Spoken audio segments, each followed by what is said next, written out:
Chicken ഉരുക്കിയ കറി. അതെന്താണെന്നല്ലേ നമുക്ക് നോക്കാം. ഇതാണ് നാടൻ ചിക്കൻ ഉരുക്കിയ കറി. ചിക്കൻ നല്ല അതിൻ്റെ പപ്പും കൂടെയൊക്കെ നല്ല പിച്ചി പറിച്ച് കളഞ്ഞിട്ട് അതിനൊന്ന് വാട്ടിയെടുക്കാം. പക്ഷേ പ്രത്യേകം ശ്രദ്ധിക്കുക, നമുക്ക് കടയിൽ നിന്ന് കിട്ടുന്ന ബ്രോയിലർ കോഴിയോ നാടൻ കോഴിയും കൊണ്ട് കടയിൽ വയ്ക്കുന്ന കോഴിയോ ഇതിന് പറ്റില്ല. ഇതിന് നമ്മുടെ വീട്ടിലോ വളർത്തുന്ന കോഴി തന്നെ വേണം, അല്ലെങ്കിൽ അയലത്ത് വീട്ടിൽ വളർത്തിയ കോഴിയായാലും മതി. കോഴിയെ കണ്ടിച്ചതിന് ശേഷം അതിൻ്റെ അടിവയറ്റിലുള്ള അതിൻ്റെ കൊഴുപ്പ് ഇത് ഇങ്ങനെ ഇളക്കി മാറ്റണം. ഈ കൊഴുപ്പ് അങ്ങനെ അങ്ങ് മാറ്റി വെച്ചേക്കാം. അതിനുശേഷം നമുക്ക് കോഴിയെ നല്ല ചെറിയ പീസാക്കി കണ്ടിച്ച് മാറ്റാം. ഈ ബ്രോയിലർ കോഴിയെ കണ്ടിക്കുന്ന പോലെ വലിയ വാഴപ്പിണ്ടി പോലെ കണ്ടിച്ചിട്ട് കഴിഞ്ഞാൽ അത് ശരിയാവില്ല. നാടൻ കോഴിയാണ്, ചെറിയ പീസായി കണ്ടിക്കണം. നല്ല വേവുള്ള സാധനമാണ്, അപ്പോൾ അതുകൊണ്ട് നല്ല പീസായിട്ട് കണ്ടിച്ച് ഇടുക. ഇത്തിരി കനമുള്ള വെട്ടോത്തി പോലത്തെ പിച്ചാത്തിയോ അങ്ങനെ ഇതെല്ലാം കണ്ടിക്കുന്നതാണ് നല്ലത്. ഇല്ലെന്നുണ്ടെങ്കിൽ എല്ലൊക്കെ നുറുങ്ങിപ്പോവും. നുറുങ്ങിക്കഴിഞ്ഞ് കഴിഞ്ഞാൽ പിന്നെ കഴിക്കാൻ വലിയ പാടാണ്.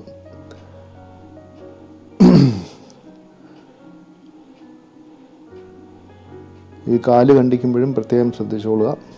അതിൻ്റെ തൊടയെല്ല് പൊട്ടിക്കരുത്. തൊടയിലൊക്കെ പൊട്ടിച്ച് കഴിഞ്ഞ് കഴിഞ്ഞാൽ അങ്ങ് നുറുങ്ങിപ്പോവും. അപ്പോൾ അത് കാരണം തൊടയെല്ല് പൊട്ടിക്കാണ്ട് ദേശമൊക്കെ നല്ല പീസാക്കി എടുക്കുക. എന്നിട്ട് ചട്ടി അടുപ്പത്തോട്ട് വയ്ക്കുക. ഒന്ന് ചൂടായി കഴിഞ്ഞതിന് ശേഷം നമ്മൾ മുമ്പേ എടുത്ത് വെച്ച ആ കൊഴുപ്പ് അതങ്ങോട്ട് പിച്ചി പറിച്ച് ഈ ചൂട് ചട്ടിയിൽ അങ്ങോട്ട് ഇടുക. ഒരു തുള്ളി എണ്ണ പോലും ഒഴിക്കണ്ട. ആ കൊഴുപ്പ് അങ്ങോട്ട് കണ്ടിച്ച് പിച്ചി പറിച്ച് ചട്ടിയിലോട്ടിട്ട് നന്നായിട്ടൊന്ന് ചൂടാവട്ടെ. ഇതങ്ങോട്ട് ചൂടായി ഉരുകുമ്പം ഇതിൻ്റെ എണ്ണ ഇതിനകത്തൊന്ന് ഊറി ഇറങ്ങി വരും.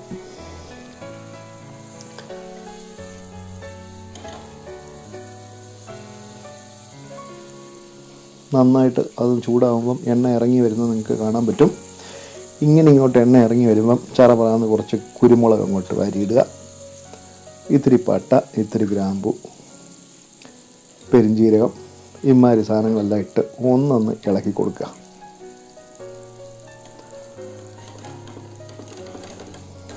ഇതിൻ്റെ നെയ്യ് ഇങ്ങനെ ഉരുകി ഇറങ്ങി വരെ ഈ മറ്റുള്ള നമ്മളിട്ട സാധനങ്ങളെല്ലാം അതിനകത്ത് കിടന്നൊന്ന് മൂക്കട്ടെ.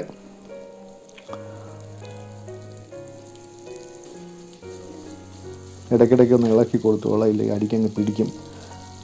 ഇളക്കി കൊടുക്കുക. എണ്ണ കൂടി വരുന്നുണ്ടോ? ഈ എണ്ണയിൽ കറി വെച്ച് കഴിഞ്ഞാൽ ഉണ്ടാവും. ഒന്ന് ആലോചിച്ച് നോക്കിയേ. ഇപ്പോൾ അതിനകത്തോട്ട് കുറച്ച് നമുക്ക് അരിഞ്ഞു വെച്ച സവാളയും ഇട്ട് ഒന്ന് ഇളക്കി കൊടുക്കാം.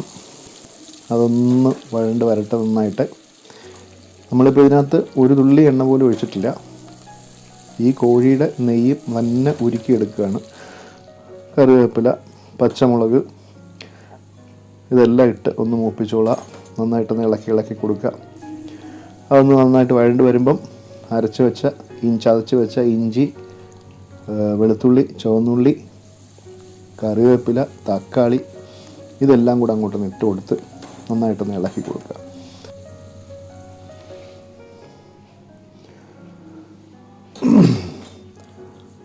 അവരവരുടെ ആവശ്യത്തിനുള്ള ഉപ്പും ചേർത്ത് ഒന്ന് നന്നായിട്ട് ഇളക്കി കൊടുത്തോളാം. ഇപ്പോൾ ആ നെയ്ക്കകത്ത് കിടന്ന് കോഴിയുടെ ഉരുക്കിയ നെയ്ക്കകത്ത് കിടന്ന് നമ്മുടെ ഈ സവാരി ഗിരിഗിരി എല്ലാം നല്ല വഴണ്ട് വന്നിട്ടുണ്ട്. ഇനിയിപ്പോൾ നമുക്ക് പൊടികളൊക്കെ ഇടാം. മഞ്ഞൾപ്പൊടി,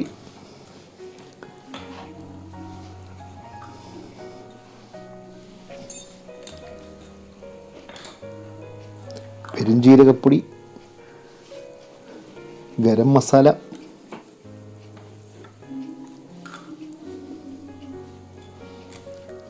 കുരുമുളക് പൊടി,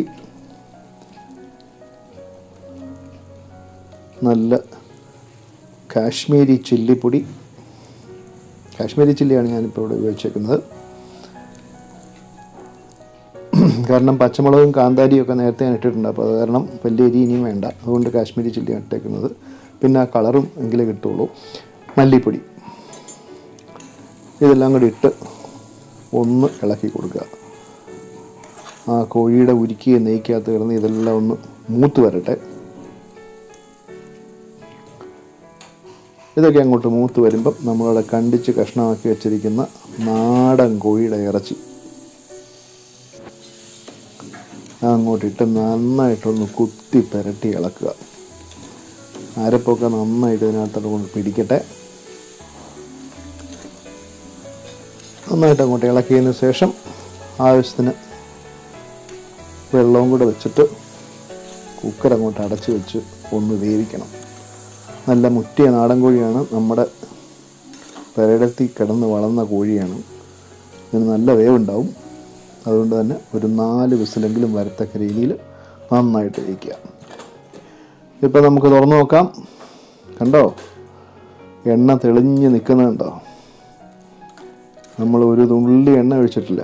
ഈ കോഴിയുടെ തന്നെ, ഇതേ കോഴിയുടെ തന്നെ നെയ്യ് ഉരുക്കി ഉണ്ടാക്കിയ കറിയാണ്. കണ്ടോ?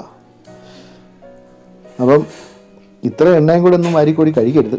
എണ്ണയൊക്കെ കുറച്ചൊന്ന് മാറ്റി അതിങ്ങോട്ട് എടുത്ത് കറിയൊക്കെ ഒന്ന് ആറിയതിന് ശേഷം ഇങ്ങോട്ട് എടുത്ത് ഇടിയപ്പത്തിൻ്റെ കൂടെയോ പൊറോട്ടയുടെ കൂടെയോ അപ്പത്തിൻ്റെ കൂടെയോ എങ്ങനെയാണെന്ന് വെച്ചാൽ പിടിച്ചോ.